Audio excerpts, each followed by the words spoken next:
বিজ্ঞানী লুই পাস্তুরের জীবনী। বিজ্ঞানী লুই পাস্তুরের জীবনী। লুই পাস্তুর ফরাসি বিজ্ঞানী লুই পাস্তুর ডিসেম্বর 27, 1822 থেকে সেপ্টেম্বর 28, 1895 পর্যন্ত একজন ফরাসি অণুজীব বিজ্ঞানী ও রসায়নবিদ। তিনি প্রথম আবিষ্কার করেন যে অণুজীব অ্যালকোহল জাতীয় পানীয়ের পচনের জন্য দায়ী। জীবাণুতত্ত্ব ও বিভিন্ন রোগ নির্মূলে বিভিন্ন ধরনের প্রতিষেধক আবিষ্কার করে স্মরণীয় হয়ে রয়েছেন।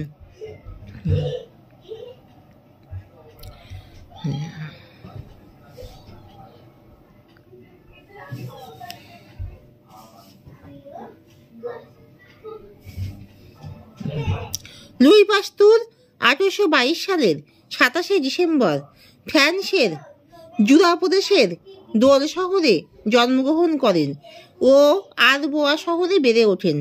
দরিদ্র পিতা সেখানকার একটি ট্যানারিতে চাকরি করতেন। 1847 সালে পাস্তুর ফ্রান্সের একল থেকে পদার্থবিদ্যা ও রসায়নে ডক্টরেট ডিগ্রি অর্জন করেন। সেখানে তিনি জৈব যৌগের আলোক সমানুতা নিয়ে গবেষণা করেন। তিনি দেখান যে আলো যখন জৈব যৌগের দ্রবণের ভেতর দিয়ে যায় তখন এর দিক পরিবর্তন ঘটে। তিনি প্রস্তাব করেন যে একই জৈব যৌগ যাদের গঠন এক তারা সমাণু হতে পারে যদি তারা একে অপরের আলো প্রতিবিম্ব হয়। 1848 সালে ডিজো লিসিতে সংক্ষিপ্ত সময়ের জন্য রসায়নের অধ্যাপক হিসেবে চাকরি করেন। সেখানেই বিশ্ববিদ্যালয়ের রেক্টরের কন্যা মারি লরেম্বের সাথে প্রণয়ে আবদ্ধ হন। 29 মে 1849 সালে তারা বিবাহ বন্ধনে আবদ্ধ হন। 5 সন্তানের 3টি প্রাপ্তবয়স্ক হবার পূর্বেই টাইফয়েড রোগে মারা যান। ব্যক্তিগতভাবে নির্মম এই ঘটনায় তিনি মুষড়ে না পড়ে এর প্রতিকারে মনোনিবেশ ঘটিয়েছিলেন।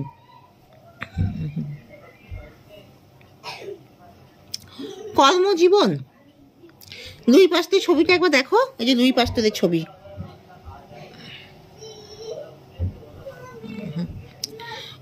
কর্মজীবন, তিনি গবেষণা কর্ম চালিয়ে যান এবং সেই সাথে ডিজো ও স্ট্রাসবুর্গ বিশ্ববিদ্যালয়ে শিক্ষকতা শুরু করেন।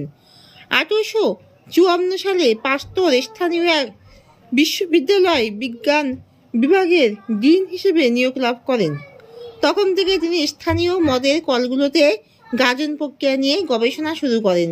তিনি দেখান অ্যালকোহল উৎপাদন ইস্টের পরিমাণের উপর নির্ভর করে। তিনি আরও প্রমাণ করেন মদের অম্লতা তাতে ব্যাকটেরিয়ার ক্রিয়ার জন্য ঘটে।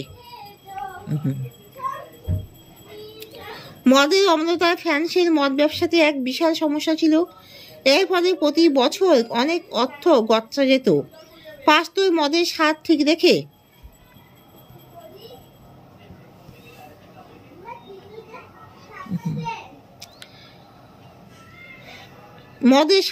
রেখে ব্যাকটেরিয়া মুক্ত করার জন্য গবেষণা শুরু করেন। তিনি দেখেন মদকে গরম করলে ব্যাকটেরিয়া মরে যায় এবং মদের স্বাদের কোনো পরিবর্তন হয় না। পাস্তুর একই পদ্ধতিতে দুধের ক্ষেত্রেও প্রয়োগ করেন এবং ভালো ফল পান। পাস্তুরের এই পদ্ধতি বিশ্বব্যাপী এখন ব্যবহৃত হচ্ছে।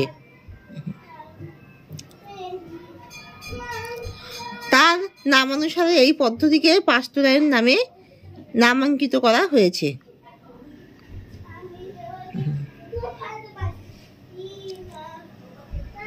জীবনের উৎপত্তি। পাস্তুর এখন মদে ব্যাকটেরিয়ার উৎস নিয়ে গবেষণা শুরু করেন।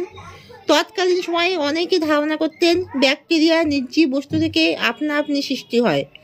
এর বিপক্ষেও অনেক বিজ্ঞানী ছিলেন। গ্রিক দার্শনিক অ্যারিস্টটলের সময় থেকে এই বিতর্ক ছিল, কিন্তু কোনো বিজ্ঞানসম্মত উত্তর ছিল না। পাস্তুর পরীক্ষার মাধ্যমে দেখান নির্জীব বস্তু থেকে ব্যাকটেরিয়া বা কোনো রকম জীবনের সূত্রপাত হতে পারে না। তিনি প্রমাণ করেন মদে, বাতাস ও অন্যান্য মাধ্যম থেকে ব্যাকটেরিয়া আসে। পাস্তুর তাই বিখ্যাত পরীক্ষার সাহায্যে যেটা দেখিয়েছিলেন তা হলো জীবাণুমুক্ত নিয়ন্ত্রিত পরিবেশে প্রাণ আপনা আপনি জন্ম নেয় না, কিন্তু অন্য পরিবেশে অন্যভাবে যে কখনো জন্ম নিতে পারবে না। এই কথা কিন্তু পাস্তুরের ফলাফল হলপ করে বলেনি। পাস্তুরের পরীক্ষা জননবাদকে ভুল প্রমাণ করেছে। জনন তত্ত্বের দাবিদারদের সবাই বিশ্বাস করতেন জটিল জীব তার পূর্ণ অবয়বে নিজে নিজেই সৃষ্টি হয়। যেমন অ্যারিস্টটল বিশ্বাস করতেন কিছু মাছ এবং পতঙ্গের মতো ছোট প্রাণী স্বতঃস্ফূর্তভাবে উদ্ভূত হয়। ব্রিটিশ গবেষক আলেকজান্ডার নিটহ্যাম বিশ্বাস করতেন ফার গাছ সমুদ্রে লবণাক্ত পানিতে ফেলে রাখলে তা থেকে রাজহাঁস জন্ম নেয়। জ্যান ব্যাপটিস্ট হেলমন্ড ভাবতেন ঘরমুক্ত নোংরা অন্তর্বাস ঘরের কোনায় ফেলে রাখলে তা থেকে ইঁদুর আপনা আপনি জন্ম নেয়। বিজ্ঞানী পুষে বিশ্বাস করতেন খড়ের নির্যাস থেকে ব্যাকটেরিয়া বা অণুজীব স্বতঃস্ফূর্তভাবে জন্ম নেয়। পাস্তুরের গবেষণা মূলত এই ধরনের সৃষ্টিবাদী ধারণাকেই বাতিল করে দেয়, কিন্তু পাস্তুরের পরীক্ষা কিংবা জৈব জনির কোনো সূত্রই বলে না যে প্রাথমিক জীবন জড় পদার্থ থেকে তৈরি হতে পারবে না।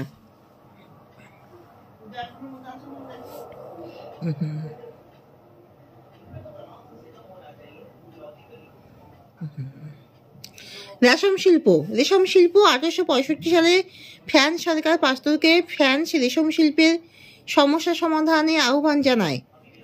এক মহামারীতে রেশম পোকার উৎপাদন হ্রাস পেয়েছিল। পাস্তুর দেখেন রেশম পোকার এই সমস্যা বংশগত এবং মায়ের থেকে পরবর্তী প্রজন্মে সংক্রামিত হতে পারে।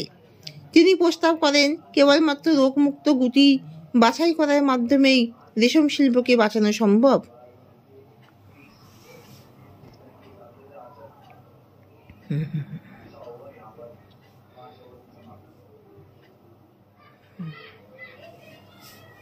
জীবাণুতত্ত্ব পাস্তুর দেখান কিছু রোগ অণুজীব দ্বারা সংগঠিত হতে পারে যারা জল ও বাতাসের মাধ্যমে ছড়ায়।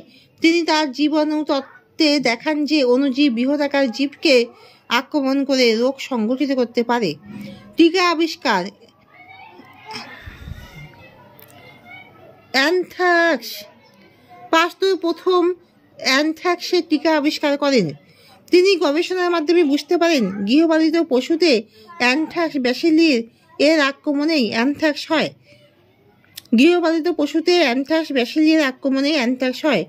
তিনি রোগ সৃষ্টিতে অক্ষম অ্যানথ্রাক্স ব্যাসিলি ভেড়ায় ইনজেকশনের মাধ্যমে প্রবেশ করান এবং দেখেন পরবর্তীকালে এগুলো আর রোগ সৃষ্টিতে সক্ষম ব্যাসিলি দিয়ে আক্রান্ত হয় না। জলাতঙ্ক অ্যানথ্রাক্স প্রতিরোধক আবিষ্কারের পর পাস্তুর অন্যান্য রোগের প্রতিরোধের জন্য গবেষণা শুরু করেন। তিনি জলাতঙ্ক নিয়ে কাজ করে দেখেন এটি নার্ভাস সিস্টেমের একটি রোগ এবং আক্রান্ত পশুর স্পাইনাল কর্ডের নির্যাস দ্বারা অন্য প্রাণীকে জলাতঙ্কে আক্রান্ত করা যায়। এই পদ্ধতিতে তিনি রোগ প্রতিরোধে অক্ষম জলাতঙ্ক ভাইরাস উৎপাদন করেন যা জলাতঙ্কের টিকা হিসেবে ব্যবহার করা সম্ভব। 1855 সালে পাস্তুর প্রথম এক শিশু বালকের উপর এই টিকা প্রয়োগ করেন। ছেলেটিকে জলাতঙ্ক আক্রান্ত কুকুর কামড়িয়েছিল। তারপর ছেলেটির মা তাকে পাস্তুরের গবেষণাগারে নিয়ে আসেন। 1885 সালে পাস্তুর প্রথম এক শিশু বালকের উপর এই টিকা প্রয়োগ করেন। ছেলেটিকে জলাতঙ্ক আক্রান্ত কুকুর কামড়িয়েছিল। তারপর ছেলেটির মা তাকে পাস্তুরের গবেষণাগারে নিয়ে আসেন। পাস্তুর ছেলেটিকে টিকা প্রদান করেন এবং ছেলেটি ভালো হয়ে ওঠে।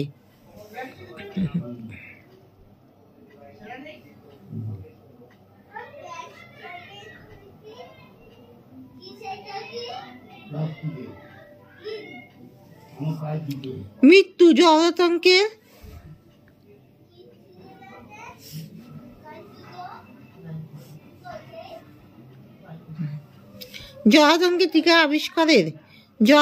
টিকা আবিষ্কারের পরে ফ্রান্স সরকার পাস্তুর ইনস্টিটিউট স্থাপন করেন। এই ইনস্টিটিউটের পরিচালক থাকাকালীন 1895 সালে লুই পাস্তুর মৃত্যুবরণ করেন।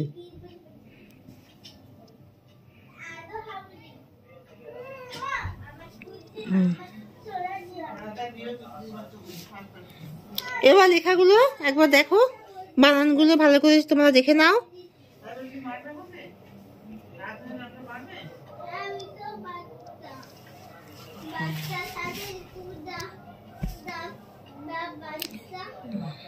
লুই পাস্তুর 1822 সালে 27শে ডিসেম্বর ফ্রান্সের জুরা 1822 সালে 27শে ডিসেম্বর ফ্রান্সের জুরা প্রদেশের দোল শহরে জন্মগ্রহণ করেন ও আরবো শহরে বেড়ে ওঠেন। দরিদ্র পিতা সেখানকার একটি ট্যানারিতে চাকরি করতেন। 1847 সালে পাস্তুর ফ্রান্সের একল থেকে পদার্থবিদ্যা রসায়নে ডক্টরেট ডিগ্রি অর্জন করেন। সেখানে তিনি জৈব যৌগের আলোক সমানুতা নিয়ে গবেষণা করেন। তিনি দেখান যে আলো যখন জৈব যৌগের দ্রবণের ভেতর দিয়ে যায় তখন এর দিক পরিবর্তন ঘটে। তিনি প্রস্তাব করেন যে একই জৈব যৌগ যাদের গঠন এক তারা সমাণু হতে পারে যদি তারা একে অপরের আলো প্রতিবিম্ব হয়। যদি তারা একে অপরের আলো প্রতিবিম্ব হয়।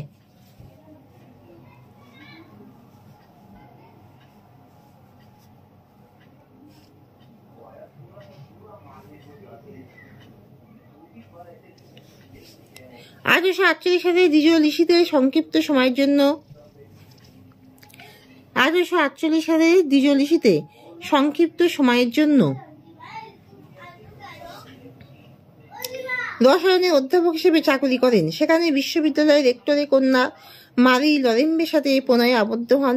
29 মে 1849 সালে 29 মে 1849 সালে তারা বিবাহ বন্ধনে আবদ্ধ হন। 5 সন্তানের 3টি প্রাপ্তবয়স্ক হওয়ার পূর্বেই টাইফয়েডের রোগে মারা যান। ব্যক্তিগতভাবে নির্মমের ঘটনা তিনি মুছতে না পারে এর প্রতিকারের মনোনিবেশ ঘটিয়েছিলেন।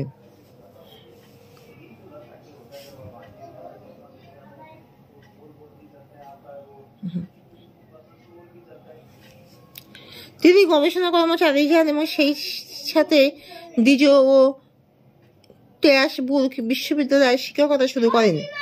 1854 সালে পাস্তুর স্থানীয় এক বিশ্ববিদ্যালয়ে বিজ্ঞান বিভাগের ডিন হিসেবে নিয়োগ লাভ করেন।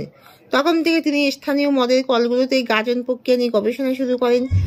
তিনি দেখান অ্যালকোহল উৎপাদনে ইস্টের পরিমাণের উপর নির্ভর করে। তিনি আরও প্রমাণ করেন মদের অম্লতা তাতে ব্যাকটেরিয়ার ক্রিয়ার জন্য ঘটে।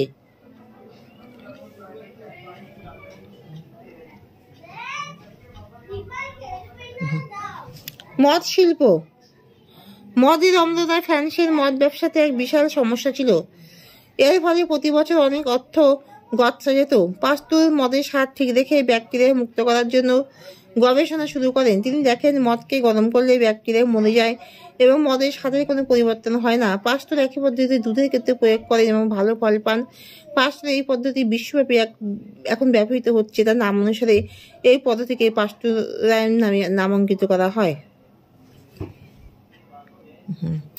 জীবনের উৎপত্তি। পাস্তুর এখন মদে ব্যাকটেরিয়ার উৎস নিয়ে গবেষণা শুরু করেন। তৎকালীন সময় অনেকে ধারণা করতেন ব্যাকটেরিয়া নির্জীব বস্তু থেকে আপনা আপনি সৃষ্টি হয়। এর বিপক্ষে অনেক বিজ্ঞানী ছিলেন, কিন্তু গ্রিক দার্শনিক অ্যারিস্টটলের সময় থেকে এই বিতর্ক ছিল, কিন্তু কোনো বিজ্ঞানসম্মত উত্তর ছিল না। পাস্তুর পরীক্ষার মাধ্যমে দেখা নির্জীব বস্তু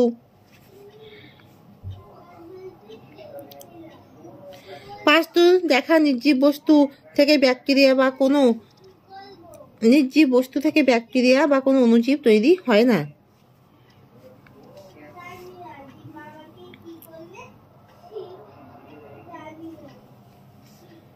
বা কোনো জীবনের সূত্রপাত হতে পারে না। তিনি প্রমাণ করেন মদে বাতাস ও অন্যান্য মাধ্যম থেকে ব্যাকটেরিয়া আসে।